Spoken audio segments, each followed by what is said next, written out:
میں مبلغ بنوں سنتوں کا، خوب چرچا کروں سنتوں کا، ہو کرم بہر خاک مدینہ۔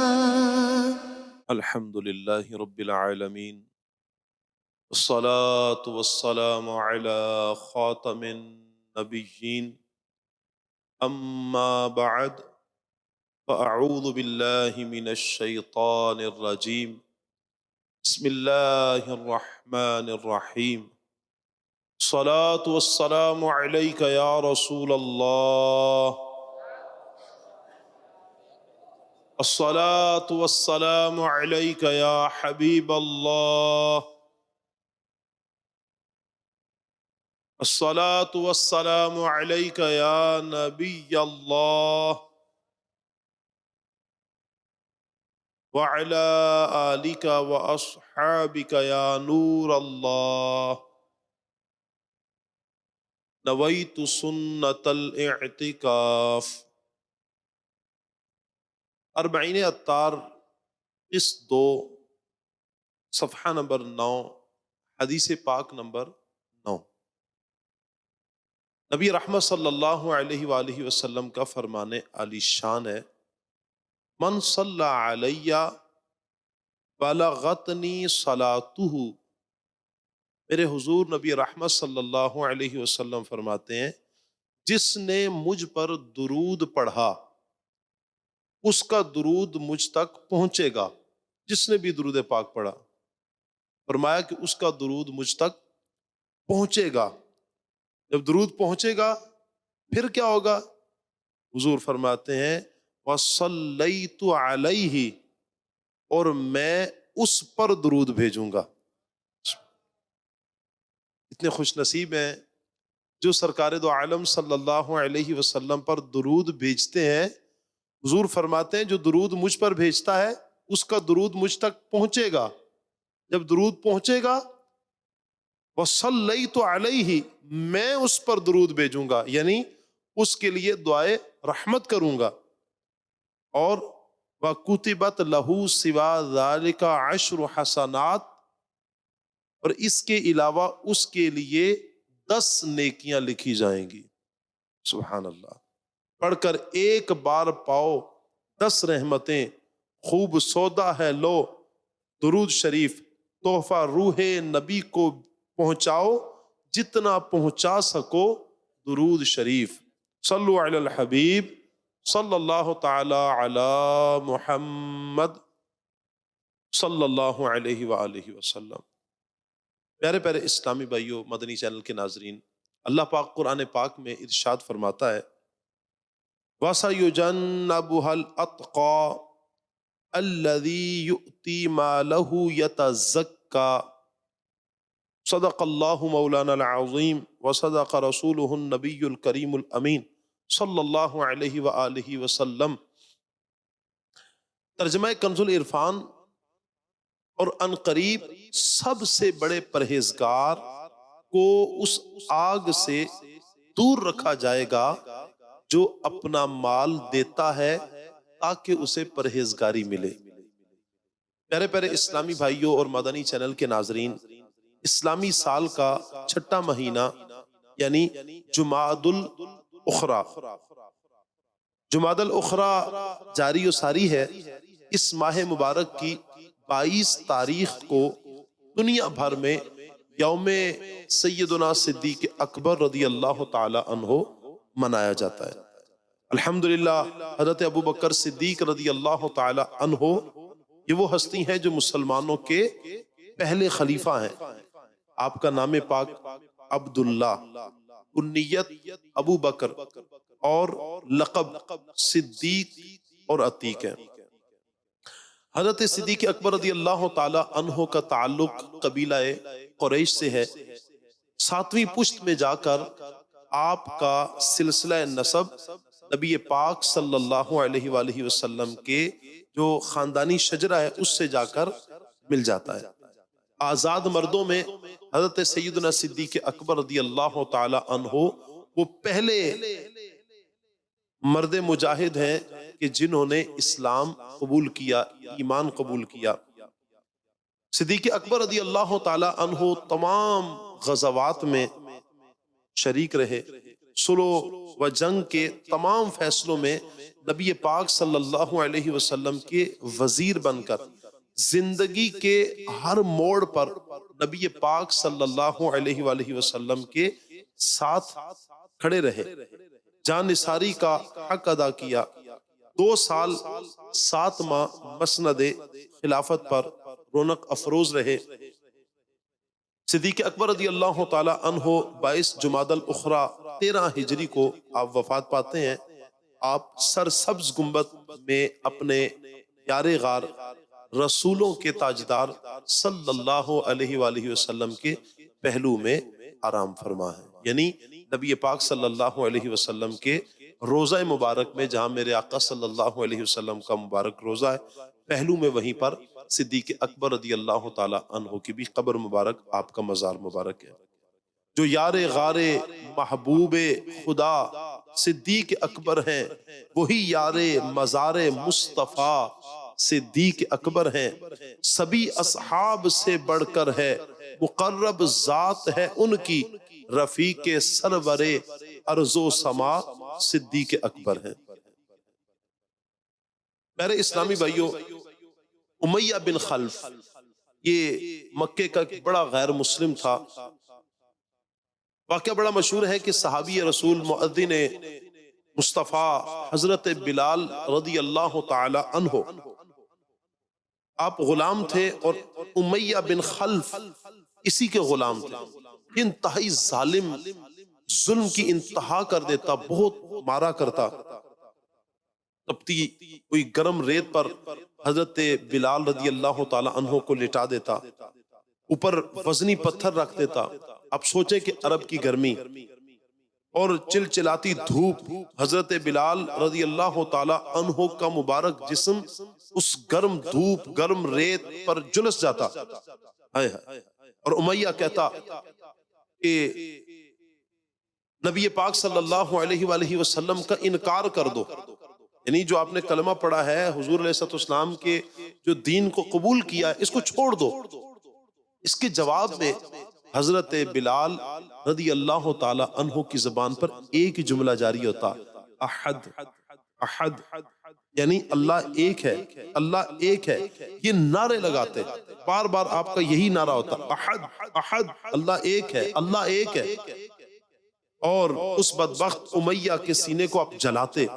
ایک دن امیہ حضرت بلال رضی اللہ تعالی عنہ کے ساتھ یہی برتاؤ کر رہا ہے، یعنی حضرت بلال رضی اللہ تعالی عنہ پر ظلم کر رہا ہے۔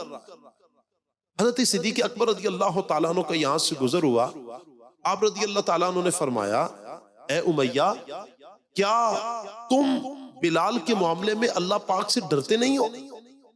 امیہ بولا کہ اے ابو بکر، آپ نے ہی اس بلال کو معاذ اللہ بگاڑ دیا، اگر اسے بچانا چاہتے ہو تو بچا لو۔ حضرت صدیق اکبر رضی اللہ تعالیٰ عنہ نے فرمایا مجھے منظور ہے۔ چنانچہ حضرت بلال رضی اللہ تعالیٰ عنہ کو بھاری قیمت دے کر حضرت صدیق اکبر رضی اللہ تعالیٰ عنہ نے خریدا اور پھر خرید کر آزاد کر دیا۔ اس واقعہ کے متعلق 30ویں پارے کی ایک مختصر سی صورت ہے، سورۃ اللیل، یہ نازل ہوئی، اور اس صورت میں اللہ تعالیٰ نے جنتی صحابی حضرت صدیق اکبر رضی اللہ تعالیٰ عنہ کی شان، آپ کی عظمت، آپ کے مقام، آپ کے مرتبے کو اللہ تعالیٰ نے بیان فرمایا۔ اللہ پاک ارشاد فرماتا ہے وَسَيُجَنَّبُهَا الْأَتْقَى الَّذِي يُؤْتِي مَالَهُ يَتَزَكَّى، اور انقریب سب سے بڑے پرہیزگار کو اس آگ سے دور رکھا جائے گا جو اپنا مال دیتا ہے، کیوں؟ تاکہ پرہیزگاری حاصل کرے۔ 5ویں صدی ہجری، یعنی آج سے تقریباً 36 سال پہلے اس دور کے بہت بڑے محدث گزرے ہیں، علامہ حسین بن مسعود، جنہیں امام بغوی رحمت اللہ تعالی علیہ کے نام سے جانا جاتا ہے۔ آپ اس آیت کے تحت فرماتے ہیں تمام مفسرین کا اتفاق ہے، اجماع ہے، اتفاق ہے کہ اس آیت میں اتقا یعنی سب سے بڑے پرہیزگار، اس سے مراد حضرت سیدنا صدیق اکبر ہے. یعنی اللہ پاک کا قرآن سب سے زیادہ متقی ہونا جس کا بیان کر رہا ہے وہ ہے حضرت صدیق اکبر رضی اللہ تعالی عنہ. معنی یہ ہے کہ سب سے بڑے پرہیزگار یعنی حضرت صدیق اکبر رضی اللہ تعالی عنہ کو جہنم کی بھڑکتی ہوئی آگ سے دور رکھا جائے گا. سبحان اللہ. اور سب سے بڑا پرہیزگار وہ ہے جو اللہ کی راہ میں اپنا مال ریاکاری، نمائش، دکھلاوا، بناوٹ اس کے طور پر خرچ نہیں کرتا، بلکہ اس لیے خرچ کرتا ہے کہ اللہ پاک کی بارگاہ سے اسے پرہیزگاری مل جائے. سبحان اللہ. تفسیر صراط الجنان میں ان دو آیات سے حضرت صدیق اکبر رضی اللہ تعالی عنہ کے 6 فضائل بیان کیے گئے کہ حضرت صدیق اکبر رضی اللہ تعالی عنہ سے دنیا میں کوئی گناہ سرزد نہیں ہوگا، یعنی اللہ پاک آپ کو گناہوں سے محفوظ فرمائے گا. ایک. دوسرا، حضرت ابوبکر صدیق رضی اللہ تعالی عنہ کو جہنم سے دور رکھا جائے گا. تیسرا، حضرت ابوبکر صدیق رضی اللہ تعالی عنہ جنتی صحابی ہیں. نمبر 4، حضرت ابوبکر صدیق رضی اللہ تعالی عنہ امت مصطفیٰ صلی اللہ علیہ وآلہ وسلم میں سب سے بڑے متقی اور پرہیزگار ہیں. نمبر 5، حضرت ابوبکر صدیق رضی اللہ تعالی عنہ کے تمام صدقات، تمام خیرات جو آپ نے اللہ کی بارگاہ میں پیش کی اللہ کے ہاں مقبول ہے، اللہ کے ہاں وہ قبول ہے. نمبر 6، حضرت ابوبکر صدیق رضی اللہ تعالی عنہ اعلیٰ درجے کے اخلاص والے ہیں کہ آپ کے اخلاص کی گواہی اللہ پاک کا قرآن دے رہا ہے. سبحان اللہ. نہایت متقی و پارسا صدیق اکبر ہیں، نہایت متقی و پارسا صدیق اکبر ہیں، تقی ہیں بلکہ شاہ اتقیاء صدیق اکبر ہیں، امیر المؤمنین ہیں آپ، امام المسلمین ہیں آپ، نبی نے جنتی جن کو کہا صدیق اکبر ہیں. سبحان اللہ. حضرت سعید بن مسیب رضی اللہ تعالی عنہ آپ فرماتے ہیں جب حضرت ابوبکر صدیق رضی اللہ تعالی عنہ نے حضرت بلال رضی اللہ تعالی عنہ کو خرید کر آزاد کر دیا تو قریش نے کچھ کہا، تانا دیا، کہا کہ ضرور بلال نے ابوبکر رضی اللہ تعالی عنہ پر احسان کیا ہوگا، کوئی احسان کیا ہوگا کسی زمانہ میں، جبھی تو حضرت بلال کو خریدا، مہنگے داموں خریدا اور خرید کر پھر آزاد کیا. لگتا یہ ہے کہ بلال نے کوئی ابوبکر صدیق رضی اللہ تعالیٰ عنہ پر احسان کیا، اس لیے ابوبکر نے خرید کر آزاد کیا. اس پر اللہ پاک نے ارشاد فرمایا. سبحان اللہ. اللہ پاک ارشاد فرماتا ہے وَمَا لِأَحَدٍ عِنْدَهُ مِن نِعْمَةٍ تُجْزَى، اور کسی کا اس پر کچھ احسان نہیں جس کا بدلہ دیا جانا ہے. یعنی ابوبکر صدیق رضی اللہ تعالی عنہ کا حضرت بلال رضی اللہ تعالی عنہ کو خریدنا، خرید کر آزاد کرنا، یہ فقط اللہ پاک کی رضا کے لیے تھا، کوئی اور مراد نہیں، کوئی اور نیت نہیں، فقط اللہ کی رضا کے لیے تھا، کسی کے احسان کا بدلہ نہیں، اور نہ ان پر حضرت بلال رضی اللہ تعالی عنہ کی طرف سے کوئی احسان تھا. یہ جو ان کا تانا تھا غیروں کا، اس تانے کا جواب اللہ پاک نے قرآن پاک میں ارشاد فرمایا کہ جو یہ کہتے ہیں کہ ابو بکر پر احسان کیا ہوگا حضرت بلال نے، فرمایا کوئی احسان نہیں، فقط محض اللہ کی رضا کے لیے ابو بکر نے یہ عمل کیا. پیارے اسلامی بھائیوں، یہاں ایک بات سمجھنے کی ہے، اور وہ یہ کہ دین میں فضیلت کا معیار کیا ہے. دین اسلام میں فضیلت کا معیار تقویٰ ہے، تقویٰ فضیلت کا معیار ہے. اللہ پاک ارشاد فرماتا ہے ان اکرمکم عند اللہ اتقاکم. آسان ترجمہ قرآن کنز العرفان، بے شک اللہ کے یہاں تم میں زیادہ عزت والا وہ ہے جو تم میں زیادہ پرہیزگار ہے. کیا پتہ چلا کہ اللہ کے نزدیک جو مرتبہ ہے، مقام ہے، وہ تقویٰ کی بنیاد پر ہے. افضل وہ ہے جو زیادہ تقوی والا ہے. یہ سمجھنے اور یاد رکھنے کی بات ہے. علم دین کی بہت بڑی فضیلت ہے، کوئی شک نہیں، علم دین کی بہت بڑی فضیلت ہے، مگر افضل ہونے کا معیار علم دین نہیں ہے. ہم یہ نہیں کہہ سکتے کہ اس کے پاس علم زیادہ ہے لہذا وہ افضل ہے، وگرنہ تو شیطان کئی سالوں تک معلم الملکوت رہا، فرشتوں کا استاد رہا. کیسا علم تھا اس کے پاس؟ فرشتوں کو پڑھاتا رہا. تو کیا پتا چلا؟ علم کی بنیاد پر ہم یہ نہیں کہہ سکتے اس کے پاس علم زیادہ ہے لہٰذا یہ افضل ہوا، نہیں. اسی طرح بہادری کی بنیاد پر بھی ہم کسی کو افضل نہیں کہہ سکتے، یہ بڑا بہادر شخص ہے لہٰذا یہ افضل ہوا. آپ دیکھیں غیر مسلموں میں ہزاروں بہادر گزرے ہیں. رستم، یہ اس کی بہادری کے کئی ایک واقعات مشہور ہیں. یہ کون تھا؟ غیر مسلم تھا، کافر تھا یہ. اور غیر مسلموں کو اللہ پاک نے جانوروں سے بھی بدتر کہا ہے، بل ہم اضل کہا، ان سے بھی بدتر ہے. اسی طرح سخی ہونا، سخاوت کرنا، یہ بھی کسی کی افضلیت کا معیار نہیں ہے. بہت بڑا سخی ہے کوئی لہذا یہ افضل ہو گیا ساروں سے، ایسا نہیں ہے. آپ دیکھیں نمرود بہت سخی تھا، بہت سخی تھا نمرود. یعنی جب قحط کا زمانہ پڑ گیا تو اس نے اپنی رعایا میں کھانا بانٹا. اتنی کثرت سے کھانا یہ بانٹتا تھا، مگر ایک شرط تھی اس کی کہ جو اسے سجدہ کرے گا صرف اسی کو کھانا ملے گا. بانٹتا تھا یہ کھانا، لیکن کس کو؟ جو اسے سجدہ کرے. سخاوت تو یہ بھی کرتا تھا، لیکن کیا معاذ اللہ اب اس عمل کی وجہ سے کوئی یہ کہہ سکتا ہے کہ نمرود افضل ہو گیا؟ ہرگز نہیں، بالکل نہیں. اعلیٰ حضرت امام اہل سنت امام احمد رضا خان رحمت اللہ تعالی علیہ نے ایک مثال دی ہے. آپ لکھتے ہیں کہ فرض کیجئے زید کو 1000 سال زندگی ملی اور اس نے ساری زندگی نیک کام کرتے ہوئے گزاری، مگر اس کی یہ 1000 سال کی نیکیاں قبول ہی نہیں ہوئی. 1000 سال زندگی ملی، نیکیاں کی، لیکن کوئی نیکی قبول نہیں ہوئی. بالمقابل دوسری طرف عمر ہے، اس کو 1000 سال تو زندگی نہیں ملی، البتہ اسے تھوڑی زندگی ملی. اس تھوڑی زندگی میں اس نے نیک اعمال کیے، وہ نیک اعمال اللہ کی بارگاہ میں مقبول ہو گئے. آپ بتائیں کون بہتر ہوا پھر؟ جس کی زندگی تھوڑی تھی، اعمال نیک کیے اور اللہ کی بارگاہ میں نیک اعمال قبول ہو گئے، یقیناً یہ بہتر ہے. ایک وہ بندہ جسے 1000 سال زندگی ملی، 1000 سال نیک اعمال کیے، لیکن اللہ کی بارگاہ میں کوئی نیک عمل اس کا قبول نہیں، قابل قبول نہیں ہے. یہ بہتر نہیں ہے، یہ افضل نہیں ہے.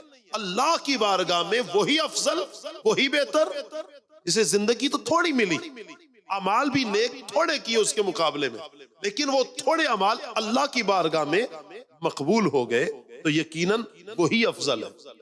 پتہ چلا اسلام میں افضل ہونے کا مطلب اللہ کا قرب ہے، اللہ کا قرب ہے اور اس کی رضا زیادہ ملنا ہے. تو جس کو اللہ پاک کا قرب مل جائے، جس کو اللہ پاک کی رضا جتنی زیادہ نصیب ہو جائے، وہ اتنا ہی زیادہ افضل ہے، وہ اتنا ہی زیادہ فضیلت کا حامل ہے. اور جسے اللہ کا قرب اور اس کی رضا نہ ملے، چاہے ہزاروں سال وہ نیک اعمال کرتا رہے، ہزارہا خوبیاں اپنے اندر رکھتا ہو، مگر وہ فضیلت والا نہیں. کیوں؟ اس لیے کہ اس کے اعمال اللہ کی بارگاہ میں مقبول نہیں، اسے قرب خداوندی نہیں ملا.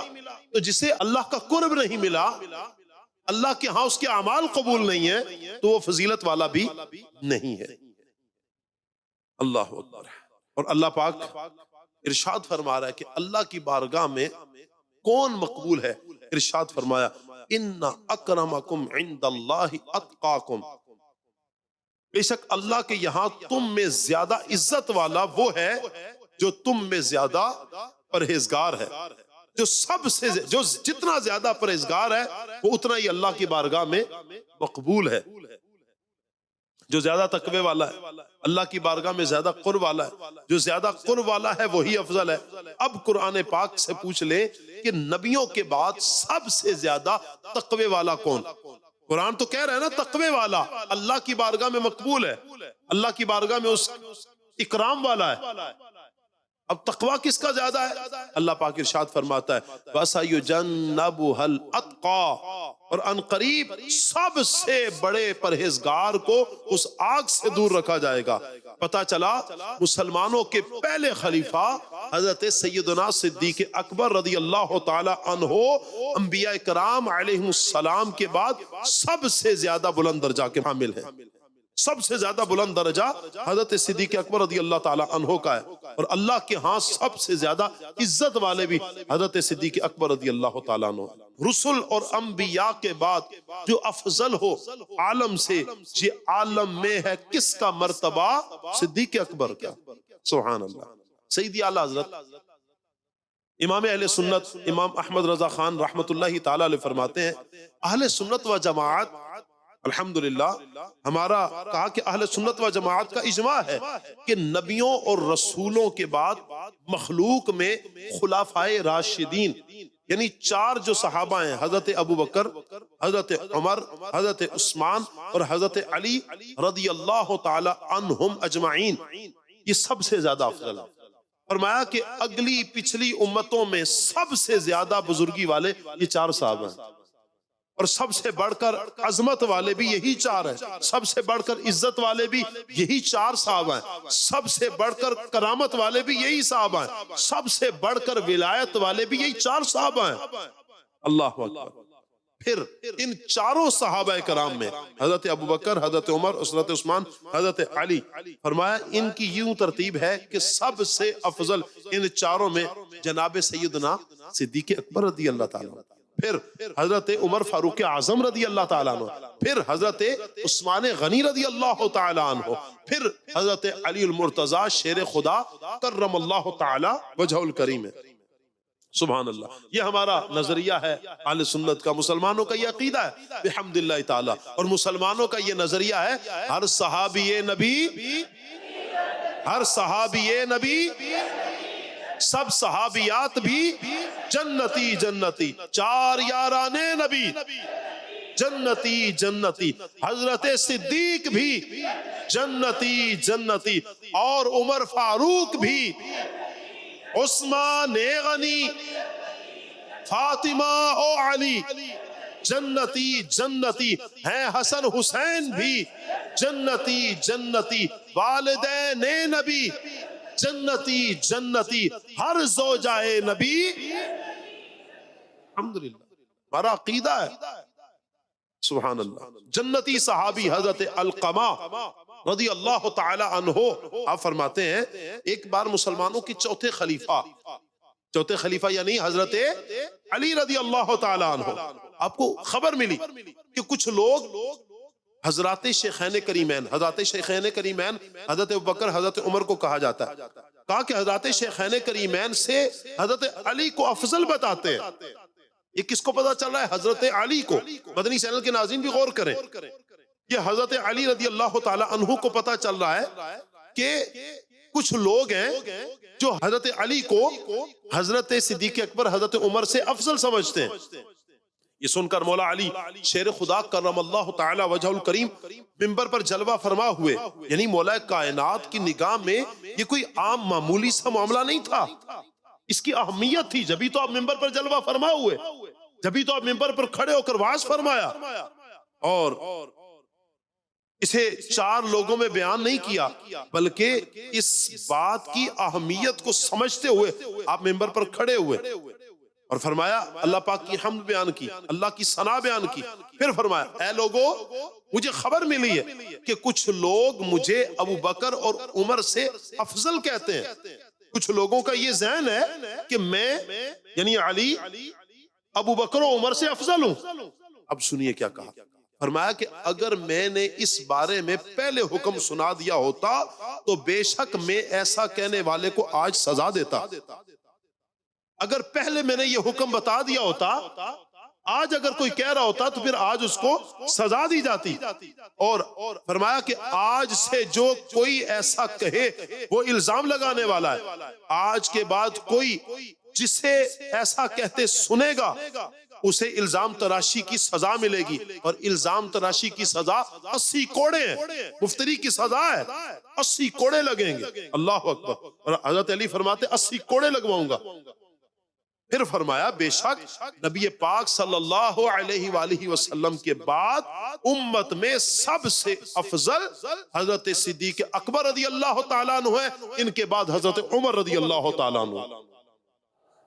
حضرت مولا کائنات علی المرتضی شیر خدا کرم اللہ تعالی وجہ الکریم فرما رہے ہیں علی ہیں اس کے دشمن اور وہ دشمن علی کا ہے، علی ہے اس کے دشمن اور وہ دشمن علی کا ہے، جو دشمن عقل کا دشمن ہوا صدیق اکبر کا۔ اللہ حضرت ابو جحیفہ رضی اللہ تعالیٰ عنہ صحابی رسول ہیں، یہ بھی جنتی صحابی ہیں۔ آپ حضرت علی رضی اللہ تعالیٰ عنہ کے بہت قریب تھے۔ حضرت ابو جحیفہ ان کا یہ خیال تھا کہ مولا علی مشکل کشا کرم اللہ تعالی وجہ الکریم سب سے افضل ہے۔ ایک روز حضرت ابو جحیفہ کچھ لوگوں کو سنا کہ جو آپ کا ذہن تھا کہ حضرت علی افضل ہے، اس کے مخالف کوئی بات کر رہا ہے، یعنی وہ کہہ رہا تھا کہ حضرت علی سب سے افضل نہیں ہے۔ جب لوگوں کی یہ بات سنی نا تو ابو جحیفہ آپ کو بڑا دکھ ہوا، غمگین ہو گئے۔ مولا کائنات علی المرتضی شیر خدا کرم اللہ تعالی وجہ الکریم نے آپ کی غمگینی کو دیکھ لیا، آپ کی پریشانی کو دیکھ لیا۔ اللہ اکبر۔ آپ کا ہاتھ پکڑا اور اپنے گھر میں لے کر آگے، گھر میں لائے، غم کی وجہ پوچھی۔ حضرت ابو جحیفہ رضی اللہ تعالی عنہ نے لوگوں سے جو سنا تھا وہ بیان کر دیا۔ ان کی بات سن کر مسلمانوں کے چوتھے خلیفہ مولا کائنات علی المرتضی شیر خدا کرم اللہ تعالی وجہ الکریم نے فرمایا کیا میں تمہیں نہ بتا دوں کہ امت میں سب سے زیادہ افضل کون ہے؟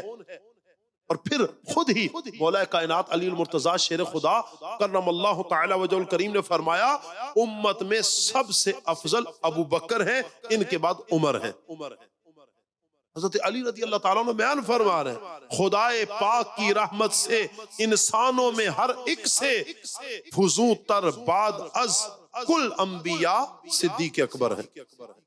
پیارے پیارے اسلامی بھائیوں، اللہ پاک نے حضرت صدیق اکبر رضی اللہ تعالی عنہ کو ایک لقب دیا اتقا، یعنی سب سے بڑے پرہیزگار۔ سبحان اللہ، کیا شان ہے جناب سیدنا صدیق اکبر رضی اللہ تعالیٰ عنہ۔ قرآن انہیں اتقا کہہ رہا ہے، سب سے بڑے پرہیزگار، انبیاء کے بعد، رسول کے بعد سب سے بڑے متقی، سب سے بڑے پرہیزگار جناب سیدنا صدیق اکبر ہے۔ آپ کا تقوی کیسا تھا؟ آپ کی پرہیزگاری کیسی تھی؟ اللہ اللہ۔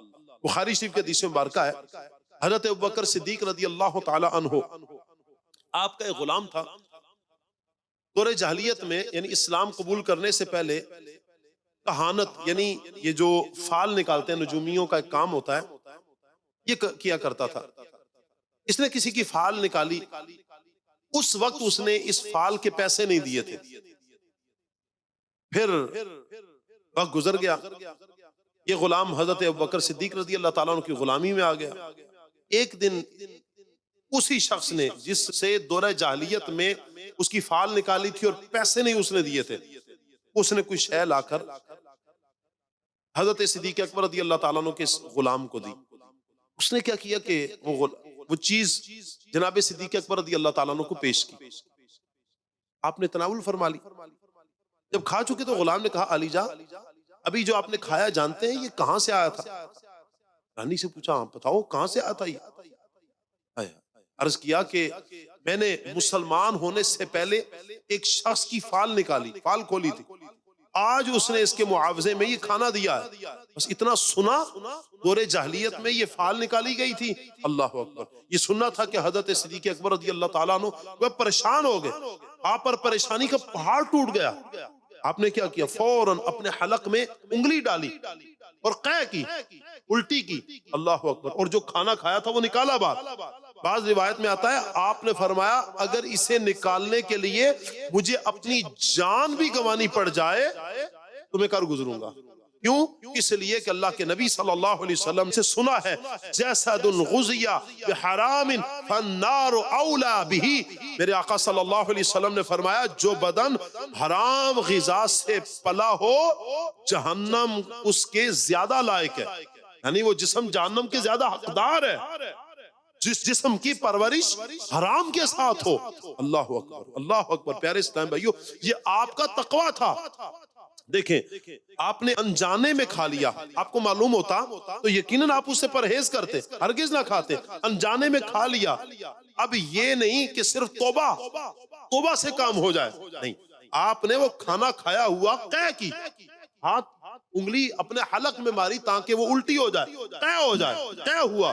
اللہ اکبر اللہ اکبر. یہ آپ رضی اللہ تعالی عنہ کا تقوی تھا. پر افسوس مدنی چینل کے ناظرین بھی ہم غور کریں, افسوس آج کل ہمارا خیال ہی نہیں جاتا کچھ. لوگ بس کمانے کی فکر کرتے ہیں. کمائی کا ذریعہ کیا ہے, حلال ہے یا حرام ہے, کوئی پرواہ نہیں. معاذ اللہ ثم معاذ اللہ. عموماً آپ نے سنا ہوگا کہ لوگ کہہ رہے ہوتے ہیں میاں آج کل تو جھوٹ کے بغیر کام ہی نہیں چلتا ہے. جب تک جھوٹ نہ بولا جائے, دھوکہ نہ دیا جائے, فریب نہ کیا جائے, کاروبار کیسے چمکے گا؟ استغفر اللہ, اللہ کی پناہ, لا حول ولا قوت الا باللہ. یاد رکھیں جھوٹ بولنا گناہ ہے, گناہ ہے, کبیرہ گناہ ہے. اور جھوٹ بول کر جو رقم کمائی اس میں بھی جھوٹ کا اثر آ گیا. اب بتائیے جو ایسی کمائی ہو اس میں برکت کہاں سے آئے گی؟ یوں ہی سودی لین دین عام ہے, معاذ اللہ ثم معاذ اللہ. سودی لین دین, رشوت عام ہے, ناپ تول میں ڈنڈی ماری جاتی ہے, جھوٹی قسمیں کھا کے مال بیچا جاتا ہے. جو ملازمت کرتے ہیں ان کے ہاں معاذ اللہ ایسی صورتیں پائی جاتی ہیں, سستی کا شکار ہوتے ہیں, رات دیر تک جاگتے رہیں گے, صبح کام کے وقت نیند کرتے رہیں گے. اچھا کبھی گپ شپ ہے, کبھی فون پہ باتیں ہیں, کبھی ادھر ادھر ٹائم ضائع کرتے رہیں گے. اور جو کام جس کے پیسے لے رہے ہیں اس پہ توجہ ہی نہیں ہے. یاد رکھیں کہ اگر یہ عرف سے ہٹ کر کیا, مثلا جتنی دیر فون پر بات کی اور عرف سے ہٹ کر بات کی, اور جتنی فون پر بات کرنے کی اجازت ہے اس سے زیادہ وقت لگایا کام کے دوران, تو یاد رکھیے اتنی دیر کی اجرت لینا جائز نہیں ہے. جتنا ٹائم گپ شپ میں فضول ضائع کیا تھا اتنی دیر کی اجرت نہیں لے سکتے. جتنا ٹائم کام کے دوران سو گیا تھا اتنے ٹائم کی اجرت نہیں لے سکتا. کون کہاں سے یہ ہم بات سیکھیں گے؟ مطلب کوئی پتہ ہی نہیں کہ ہم کما رہے ہیں, ذہن میں ابھی بھی یہ بیٹھا ہوگا ہم حلال کما رہے ہیں, حالانکہ حرام ہو رہا ہے. یہ کام پورا ہی نہیں کیا, جس کام کے پیسے لے رہے تھے کام ہی پورا نہیں کیا, کام ٹائم پر آئے نہیں ہے, ٹائم پورا لگ رہا ہے ٹائم پر آئے نہیں ہے. استغفر اللہ, اللہ کی پناہ. پیارے پیارے اسلامی بھائیوں, کئی ایک صورتیں حرام کمانے کی ہمارے ہاں دیکھی جاتی ہیں. بعض لوگوں کا نا وہ ذہن ہوتا ہے کہ صرف نماز روزے کا نام ہی دین ہے, اتنا ہی دین ہے. پیارے پیارے اسلامی بھائی یقیناً نماز روزے کا نام بھی دین ہے. دین ہمارے گھر میں بھی حاکم ہے, گھر میں بھی دین ہے. ایسا نہیں ہے گھر سے باہر مسجد تک دین محدود ہے, نہ, ہم گھر میں ہیں تو گھر میں بھی دین ہمارا حاکم ہے. ہم نے گھر میں بھی دین کی پیروی کرنی ہے, اسلام کے بتائے ہوئے طریقہ کار کے مطابق اپنی زندگی کو بسر کرنا ہے. ہم دکان پر ہوں, دکان میں بھی دین ہمارا حاکم ہے.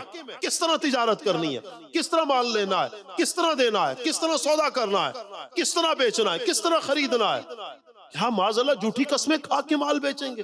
استغفر اللہ استغفر اللہ. ہماری ذات پر بھی دین حاکم ہے. دکان کھولنی ہے, کاروبار کرنا ہے, اس کے شرعی احکام کیا ہے, حلال کی صورتیں کیا ہیں, حرام کی صورتیں کیا ہیں, سود کیا ہے, رشوت کیا ہے, کون سی صورت میں جو کمائی ہے وہ حلال ہوگی, کون سی صورت ہے جن میں کمائی حرام ہوگی. یہ سب کچھ سیکھنا ہم پر لازم ہے. جب ہم مارکیٹ میں بیٹھے ہیں, جب ہم کاروبار کرنے کے لیے بیٹھے ہیں, ہمیں پتہ ہونا چاہیے کہیں ایسا نہ ہو استغفر اللہ کہ حرام کھاتے پھریں. اور پھر وہی والی بات جو صدیق اکبر رضی اللہ تعالیٰ عنہ کا جملہ ہے, اور تو پھر وہ روایت سن لیں. آپ فرماتے ہیں کہ نبی پاک صلی اللہ علیہ وسلم کا فرمان, اب کہتے ہیں میں نے سنا ہے حضور سے, کیا جسد غزی بحرام فالنار اولا به. میرے آقا صلی اللہ علیہ وسلم نے فرمایا جو بدن حرام غذا سے پلا ہو, اس کی پرورش حرام غذا سے ہوئی ہو, جہنم اس کے زیادہ لائق ہے. استغفر اللہ. اللہ ہم سب پر رحمت کی نظر فرمائے, حلال کمائی کی طرف اللہ ہمیں لے جائے. یقین کریں حلال ہو تھوڑی ہو اللہ اس میں برکت ڈال دیتا, حرام لاکھوں کما لیں برکت نہیں ہوگی اس میں. پریشانیوں میں پھر بھی حرام کھانے والا جکڑا رہے گا. سود کھانے والا، سود کا لین دین کرنے والا یہ جکڑا رہے گا پریشانیوں میں. رشوت کا لین دین کرنے والا پریشانیوں میں جکڑا رہے گا، بیماریوں میں، آفتوں میں، مصیبتوں میں جکڑا رہے گا. اس کے مال میں برکت نہیں ہوگی. کیوں؟ حلال نہیں تھی. جب حلال ہوگی تو اس میں برکت آئے گی. حضرت بھائی یزید بستامی رحمۃ اللہ تعالی علیہ بڑا جھنجھوڑ دینے والا واقعہ ہے. بھائی یزید بستامی رحمۃ اللہ تعالی علیہ اللہ کے بہت بڑے ولی گزرے ہیں. یہ کتنا بڑا مقام اللہ نے ان کو عطا فرمایا. بہت عبادت گزار تھے، کئی سال تک آپ نے عبادت کی، مگر آپ کو عبادت کی لذت نہیں ملتی تھی. عبادت کا ٹیسٹ، عبادت کی لذت آپ کو نصیب نہیں ہوتی تھی. قرب الہی کے دروازے کھلتے نہیں تھے. پریشان ہو کر ایک مرتبہ اپنی ماں کے پاس آئے اور اپنی پریشانی کا بیان کیا. ہاں، ماں بھی اب دیکھیں جس ماں کے پاس آئے، ماں پھر ماں ہے، اور ماں بھی بائی یزید بستامی رحمت اللہ تعالیٰ علیہ کی عام شخصیت تو نہیں ہوگی. خیر، ماں نے غور کیا کہ کیا وجہ ہے، میرے بیٹے کو عبادت میں لذت کیوں نہیں مل رہی، میرے بیٹے پر قرب الہی کا دروازہ کیوں نہیں کھل رہا، کیوں بند ہے دروازہ قرب الہی کا. بہت غور و فکر کیا. آخر امی جان کو یاد آ گیا. فرمایا بیٹا تجھے کمی مل گئی ہے. کمی کیا ہے؟ سنیں، آپ فرماتی ہیں کہ جب تم پیدا نہیں ہوئے تھے ابھی میں امید سے تھی، میں پڑوسی کے ہاں گئی تھی، وہاں پر بغیر پوچھے چند چنے کے دانے اٹھائے تھے، میں نے چند چنے کے دانے اٹھا کر میں نے کھا لیے تھے. آپ اٹھی جلدی سے، اٹھ کر پڑوس میں گئیں، اس سے معافی مانگی، ان دانوں کی جو دانے کھائے تھے ان کی مالکن سے معافی مانگی. جب معافی مانگی تب جا کر با یزید بستامی کو عبادت کی لذت نصیب ہوئی. تب جا کر، کہاں آپ پیدا بھی نہیں ہوئے، ماں کے پیٹ میں ہے، اور ماں نے پڑوس میں ہاں جاتی ہیں چند دانے اٹھا کے منہ میں رکھ لیے، اس وجہ سے لذت نہیں مل رہی. پیارے اسلام بھائی اندازہ لگائیے کہ اب پیٹ میں ہے، پیٹ میں شبہ والا لقمہ پہنچانے کا کتنا بڑا نقصان ہوا. کیا ہم غور کرتے ہیں؟ مگر افسوس ہم کیا کر رہے ہیں، ہماری کمائی کے بارے میں کیا ہے. اللہ پاک ہم سب کو حلال کمانے کے بارے میں ذہن عطا فرما دے، ہم حلال کمائی کی طرف بڑھیں. اللہ ہمیں حرام سے بچا لے، حرام کی طرف لپکنے سے پہلے، پکڑنے سے پہلے اللہ ہمیں بچا لے. اللہ اکبر. مسلمانوں کے پہلے خلیفہ سیدنا صدیق اکبر رضی اللہ تعالیٰ عنہ، آپ جب خلیفہ بنے، آپ کی خلافت کی جب ذمہ داری ہوئی تو آپ اسے فی سبیل اللہ سنبھالنا چاہتے تھے، فقط اللہ کی رضا کے لیے، کوئی معاوضہ نہیں لیں گے.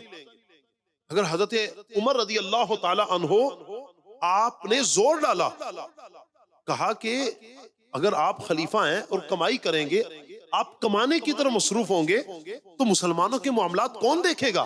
حضرت عمر رضی اللہ تعالیٰ عنہ کی مشاورت سے حضرت صدیق اکبر رضی اللہ تعالیٰ عنہ کا وظیفہ مقرر ہوا. آپ امیر المؤمنین ہیں، جب امیر المؤمنین بنے آپ کہتے ہیں میں بلا معاوضہ یہ خدمت سر انجام دوں گا. یہ کیسے ستھرے دل کے مالک ہیں، کیسے پاکیزہ دل کے مالک ہیں.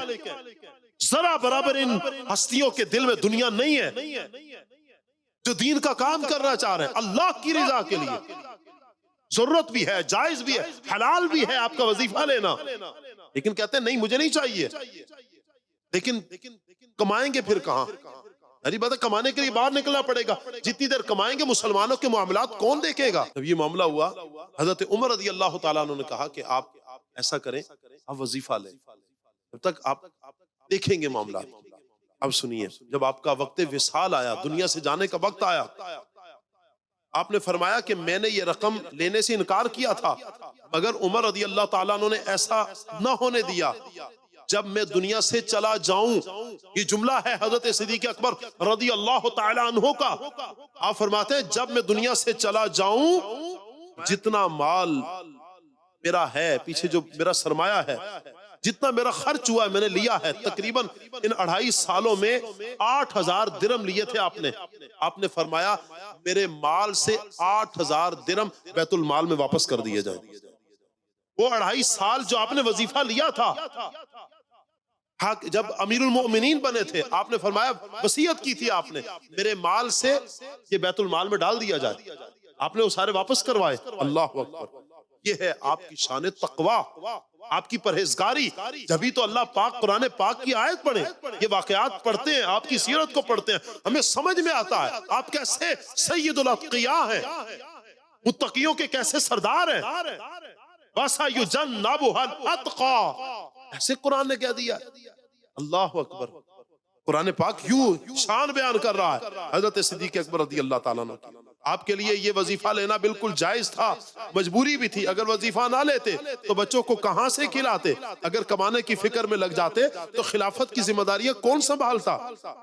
اس کے باوجود حضرت صدیق اکبر رضی اللہ تعالیٰ عنہ کا یہ کمال تقویٰ تھا کہ آپ نے اس اجرت کو اپنے پاس رکھنا گوارا نہ کیا، مال آ گیا اسے واپس لوٹا دیا۔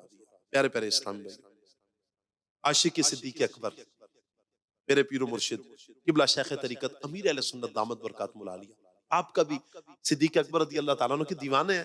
آپ کی سیرت میں بھی نا یہ بڑا پیارا ایک واقعہ ملتا ہے۔ امیر اہل سنت دامت برکاتہ العالیہ آپ پہلے مسجد میں امامت کروایا کرتے تھے، امام مسجد کی تنخواہ مسجد کے چندے سے دی جاتی تھی، اور یہ لینا جائز، بالکل جائز تھا امام کے لیے۔ امام صاحب تنخواہ اگر سوچے نہ لیں، کھائیں گے کہاں سے، کیا کریں گے؟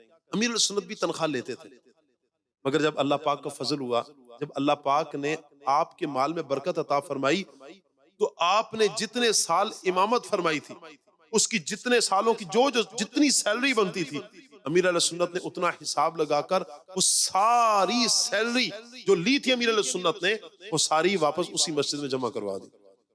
جب اللہ تعالیٰ نے مال میں برکت عطا فرمائی، اللہ اکبر، اللہ اکبر۔ حضرت صدیق اکبر رضی اللہ تعالیٰ عنہ یقیناً بڑی کمال کی شخصیت ہے۔ حضرت صدیق اکبر کے تقوی اور پرہیزگاری کا ایک اور واقعہ سنا۔ حضرت صدیق اکبر اور حضرت عمر ایک کمرے میں داخل ہوئے، خادم کو کہا اجازت کے بغیر کسی کو اندر نہ آنے دینا۔ اب اندر کوئی اہم میٹنگ چل رہی تھی، اتنے میں ایک شخص دوڑتا ہوا آیا اور کمرے میں داخل ہو گیا، بولا اے مسلمانوں کے خلیفہ مجھے ایک اونٹ عطا کر دے۔ حضرت صدیق اکبر نے پوچھا تمہیں کس نے اندر آنے کے لیے کہا ہے؟ یہ کہہ کر حضرت صدیق اکبر نے اسے ایک تھپڑ رسید کیا، وہی شخص چلا گیا۔ کچھ دیر کے بعد آپ نے خادم کو بھیجا، کہا اس شخص کو واپس بلا لو، اسے میں نے تھپڑ مار دیا، مجھ سے غلطی ہو گئی۔ اور جب اس کو بلایا نا، آپ نے فرمایا مجھ سے غلطی ہوئی ہے، ایسا کرو کہ تم اس تھپڑ کا مجھ سے بدلہ لے لو۔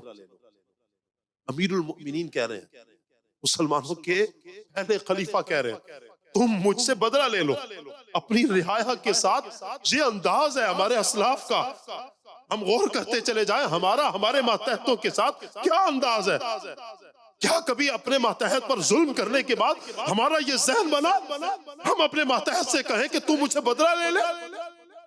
نہیں، یہ کتنے سترے دل کے مالک ہیں، کیسے پاکیزہ دل کی ہستیاں ہیں یہ۔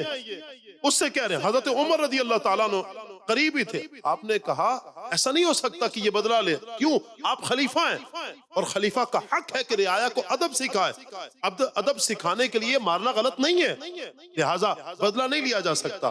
مگر صدیق اکبر رضی اللہ تعالیٰ نے فرمایا، اب سنیں حضرت صدیق اکبر کا جملہ۔ حضرت صدیق اکبر نے کہا اے عمر، آج بدلہ نہ دیا تو کل قیامت کے دن اللہ کے ہاں میرا کون مددگار ہو سکے گا؟ مجھے اللہ کے ہاں حاضر ہونا ہے، اب اس وقت میں کیا جواب دوں گا جب اللہ کے حضور مجھے حاضر ہونا ہے۔ یہ خوف خدا رکھنے والی ہستیاں، اللہ کا خوف اپنے دلوں میں رکھنے والی ہستیاں ہیں۔ ان ہستیوں میں سید الاتقیاء، متقیوں کے سردار جناب سیدنا صدیق اکبر رضی اللہ تعالیٰ عنہ، اللہ پاک آپ کے فیضان سے ہم سب کو مستفیض فرمائے۔ پیارے پیارے اسلام بھائیو، ایک وظیفہ سماعت فرما لیں بیان کو اختتام کی طرف لے کر جاتے ہوئے۔ یا جلیلو، یا جلیلو، اے بزرگی والے، اس کا ترجمہ یہ ہے اے بزرگی والے، جو کوئی 10 مرتبہ یا جلیلو پڑھ کر اپنے مال، اسباب اور رقم وغیرہ پر دم کر لے، انشاءاللہ چوری سے محفوظ رہے گا۔ اللہ پاک سے دعا ہے اللہ پاک ہم سب کو عمل کی توفیق عطا فرمائے، آمین بجاہ خاتم النبیین صلی اللہ علیہ وسلم۔ میں مبلغ بنوں سنتوں کا، خوب چرچا کروں سنتوں کا، ہو کرم بہر خاک مدینہ